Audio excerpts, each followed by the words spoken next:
मध्ये या ठिकाणी भगवंताचा पाय तुम्हाला पाहायला मिळत असेल. हे भगवान बुद्धाच्या पायाचे ठसे आहेत. याच्यावरती भगवंताच्या म्हणजे जेव्हा जेव्हा भगवंत जमिनीवरती असे पाय द्यायचे तेव्हा भगवान बुद्धाच्या पायाचे ठसे असे उमटवायचे. आपल्या धर्मग्रंथामध्ये असं नमूद आहे की भगवान बुद्धाच्या पायावरती स्वास्तिक होतं. हे स्वास्तिक चिन्ह आपलंच आहे. ज्या लोकांनी ते स्वास्तिक चिन्ह स्वीकारलं परंतु ते उलट स्वीकारलं, तुमचं आम्हाला काही चालत नाही म्हणून अशा प्रकारे त्यांनी त्या ठिकाणी आपलं स्वास्तिक हे उलट स्वीकारलं. परंतु बुद्धाच्या पायावरती हे चिन्ह होते जे की अंशी शुभ चिन्ह होते, ज्याला अंशी शुभ चिन्ह म्हणतात.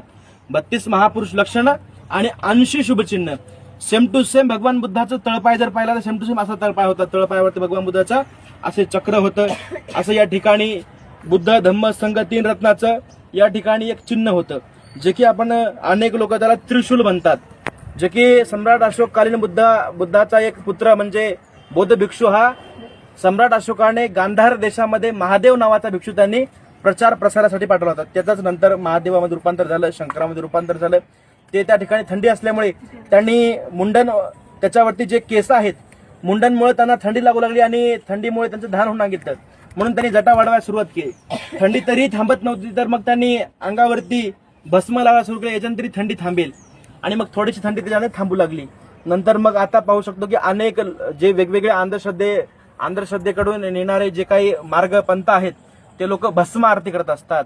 भस्म आरती म्हणजे काय तर ती भिक्षू थंडी वाजू नये म्हणून राख लावायची आणि मग राख कोणाच्या घरी जाऊन आणावी, कोण राख देणार आणि मग कशी राख आणावी, तर मग स्मशानात जाऊन भेटते. किती पाहिजे तितकी पोतभर राख भेटते. जर आपण लोकांच्या घरी गेलो मागण्यासाठी तर लोक देणार नाहीत. लोक म्हणतील बाबा जादूटोना करायला काय वेगळं करायला काय की आमच्या घरावरती काय आपत्ती येईल काय की, अशा प्रकारे लोक विचार करतील. म्हणून मग ती भिक्षू काय करायचे, स्मशानात जायचे, जितकी राख आपल्याला पाहिजे तितकी राख जमा करून आणायची आणि आपल्या अंगावरती घासून ध्यान करायचे. त्या ठिकाणी त्या महादेवाचं नंतर या लोकांनी विद्रुपीकरण केलं आणि बदलण्यात आलं. ते त्रिशूल म्हणजे बुद्ध धम्म संघ.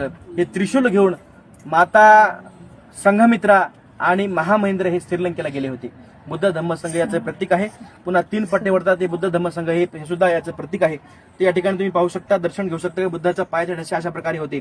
बुद्धाच्या पायावरती अशा प्रकारे हे चिन्ह होते. असं गोलमध्ये तुम्ही पाहून वंदन करून पुढे चालू शकता. बुद्धाच्या खाली आस्तू धातूवर बांधलेला एक स्तूप आहे, त्या स्तूपात सुद्धा आपल्याला दर्शन करायचं आहे. चला.